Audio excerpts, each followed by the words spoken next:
Assalamualaikum warahmatullahi wabarakatuh. Selamat malam semuanya. Yang terhormat Bapak Pradita Eko Prasetyo Utomo, SPD MCS, selaku dosen pengampu mata kuliah riset operasi, serta teman-teman sekalian.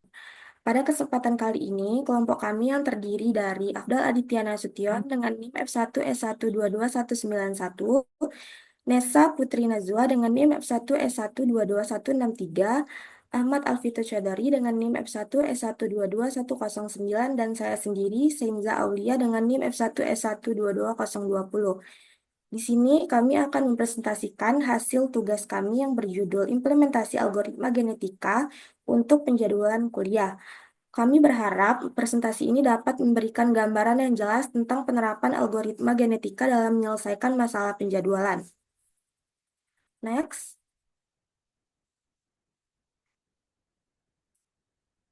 Eh, Di universitas, penjadwalan melibatkan 8 mata kuliah, 5 dosen, dan 7 ruang kelas.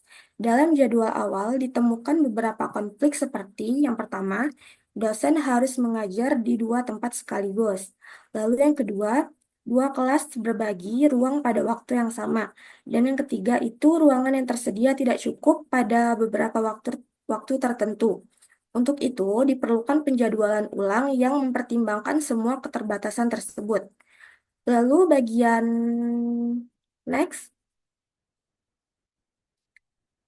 bagian hard constraint atau kriteria yang harus dipenuhi.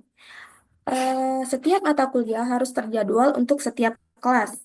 Semua 8 mata kuliah harus muncul sekali untuk setiap kelas. Total ada 7 kelas dikali 8 mata kuliah. Lalu, tidak boleh ada dosen di 2 tempat berbeda dalam waktu yang sama. Seorang dosen tidak bisa mengajar 2 kelas atau mata kuliah dalam waktu yang sama. Lalu, tidak boleh ada 2 kelas berbeda di ruang yang sama pada waktu yang sama. Setiap ruang hanya bisa digunakan oleh 1 kelas dalam 1 slot waktu. Lalu, jumlah ruangan harus mencukupi. Total ruangan yang tersedia harus cukup untuk jumlah kelas dalam 1 slot waktu. Lalu yang kedua ada soft constraint atau kriteria yang diupayakan untuk dipenuhi. Yang pertama itu, sebaran jadwal yang merata untuk setiap kelas, menghindari penumpukan jadwal pada 1 hari untuk 1 kelas. Lalu, jadwal yang wajar antara mata kuliah untuk setiap kelas, yaitu meminimalkan slot kosong terlalu panjang untuk kelas tertentu. Lalu ada sebaran jadwal yang merata untuk dosen. Itu untuk menghindari dosen mengajar berturut-turut tanpa jeda jika memungkinkan. Dan yang terakhir, prioritas ruangan untuk mata kuliah tertentu. Misalnya pada mata kuliah berbasis praktikum seperti kimia atau pemrograman lebih diutamakan menggunakan ruang laboratorium. Lalu pembahasan selanjutnya itu akan dibacakan oleh rekan saya, Afdal Aditya Nasution. Kepada Afdal, saya persilakan. Baiklah, terima kasih moderator. Di sini saya akan menjelaskan materi ketiga yaitu pembentukan kromosom dan populasi awal. Dalam membangkitkan populasi awal, terdapat beberapa entitas yang kemudian disebut sebagai gen dalam pembentukan kromosom, yaitu jam, hari, ruang, kelas, dosen, dan mata kuliah. Kumpulan kromosom ini kemudian membentuk sebuah individu. Dalam penelitian ini, kromosom yang terbentuk adalah sejumlah pengampu mata kuliah, dan satu individu yang terbentuk adalah sebuah jadwal yang dibangkitkan secara random dan belum memenuhi hard constraint yang ditetapkan. Pada kasus ini terdapat 5 individu yang dibuat secara acak. Scroll ke bawah terus sampai materi 4.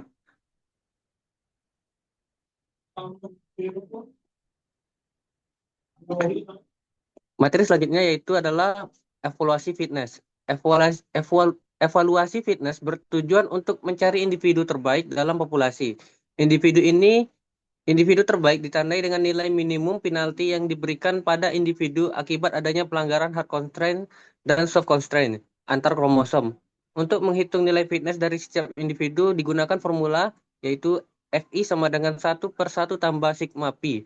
Dengan FI adalah fitness individu ke I dan sigma pi adalah jumlah penalti pada individu ke I. Setiap pelanggaran dikenakan penalti 1 dan jika tidak terdapat pelanggaran maka diberi nilai penalti 0. Pada tabel di bawah dapat terlihat bahwa pada individu ke-1 fitness yang terdapat untuk individu satu sebanyak 0,5, nilai fitness individu kedua sebanyak 0,25, nilai fitness individu ketiga sebanyak 0,33, nilai fitness untuk individu 4 sebanyak 0,167, dan nilai fitness untuk individu keempat yaitu 0,2. Untuk materi selanjutnya saya kembalikan ke moderator. Baiklah, terima kasih kepada Abdul Aditya Nasution. Penjelasan selanjutnya itu akan dijelaskan oleh rekan saya, Nesa Putri Nazwa. Kepada Nesa, saya persilakan. Baik, terima kasih moderator. Pada materi kelima, itu ada seleksi individu. Seleksi individu ialah proses seleksi, proses penentuan individu-individu yang akan diseleksi untuk crossover. Banyak jenis metode seleksi yang digunakan, diantaranya sebuah metode yang mensimulasikan permainan dengan rode roulette atau roulette wheel, di mana setiap kromosom menempati bagian dari lingkaran pada roda roulette relatif terhadap nilai fitnessnya. Proses seleksi dimulai dengan menyortir atau mengurutkan kromosom dalam suatu populasi sesuai dengan fitnessnya dan memberikan nilai fitness baru sesuai urutannya. Seperti pada tabel individu fitness probabilitas dan rentang seleksi di bawah ini. Diasumsikan roulette diputar sebanyak 5 kali dan didapat individu yang terpilih. Yang pertama ada putaran 1, angka acak 0,13 yang terpilih individu ke-1 dengan rentang 0 sampai 0,345. Dan putaran kedua, angka acaknya yaitu 0,52 terpilih individu ketiga dengan rentang 0,517 sampai 0,747. Dan pada putaran ketiga, untuk angka acak ada di 0,71 yang terpilih individu ketiga dengan rentang 0,517 sampai 0,747. Pada putaran keempat, angka acak yang terpilih yaitu 0,85 terpilih individu keempat dengan rentang 0,747 sampai 0,862. Dan putaran kelima, angka acak 0,26 yang terpilih individu ke-1 dengan rentang 0 sampai 0,345. Dua individu yang terpilih lebih sering untuk crossover adalah individu pertama dan individu ketiga. Next.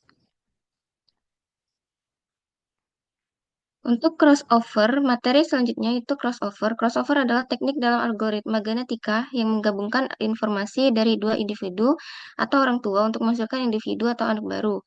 Dalam hal ini, kita akan menggabungkan individu pertama dan individu ketiga yang terpilih dari materi sebelumnya berdasarkan poin crossover untuk menghasilkan dua individu anak. Titik yang akan dilakukan crossover adalah titik bagian jadwal sebelum Selasa akan dipertukarkan antara kedua individu, sedangkan bagian setelah Selasa akan tetap. Berikut adalah tabel keluarga atau tabel parent pertama. Next. Next lagi. Parent kedua dan sampai kepada tabel anak atau tabel child kedua. Dan materi selanjutnya akan dikembalikan kepada moderator. Baiklah, terima kasih kepada Nesa. Pembahasan yang terakhir itu akan dibacakan oleh rekan saya, Ahmad Alvito Qadori. Kepada Alvito, saya persilakan. Materi 7 yaitu mutasi. Mutasi adalah dalam algoritma genetika yang berfungsi untuk memperkenalkan keragaman tamahan dan populasi dan mencegah kompresi terlalu cepat. Prosesnya akan memodifikasi bagian-bagian dari jawaban anu secara asal. Mutasi pada individu cara pertama. Karakteristik Selasa 08 jam 8 sampai jam 9.30 akan dipindahkan ke Selasa jam 1 sampai jam 12.30 di ruang 101. Di mana tabel anak akan sebelum dimutasi dilihatkan seperti ini dan tabel anak setelah mutasi setelah ini.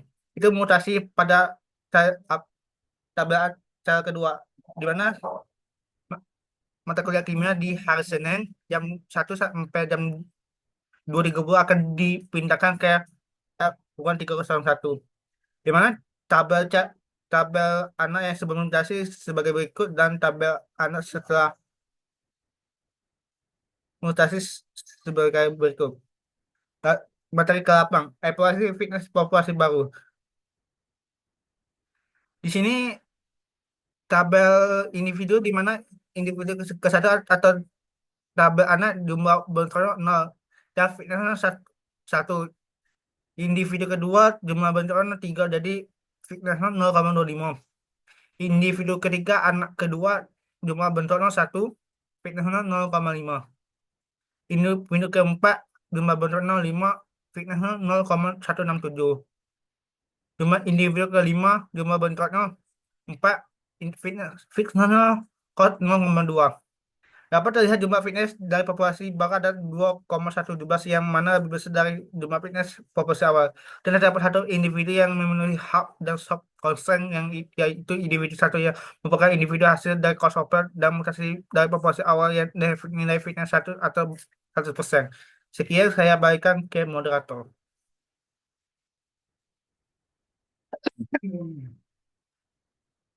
Baiklah, terima kasih kepada Ahmad Alvito Chaudhary atas penjelasannya. Demikian presentasi dari kelompok kami mengenai implementasi algoritma genetika untuk penjadwalan kuliah. Di sini kami dapat menyimpulkan bahwa algoritma genetika sangat efektif dalam mengatasi masalah penjadwalan yang kompleks, terutama dalam memenuhi hard constraint dan mengoptimalkan soft constraints. Kami mengucapkan terima kasih kepada Bapak Pradita Eko Prasetya Utomo SPD MCS atas kesempatan yang diberikan, serta kepada teman-teman yang telah mengikuti presentasi ini secara online. Kami mohon maaf apabila terdapat kekurangan selama presentasi berlangsung. Saya akhiri. Wassalamualaikum warahmatullahi wabarakatuh.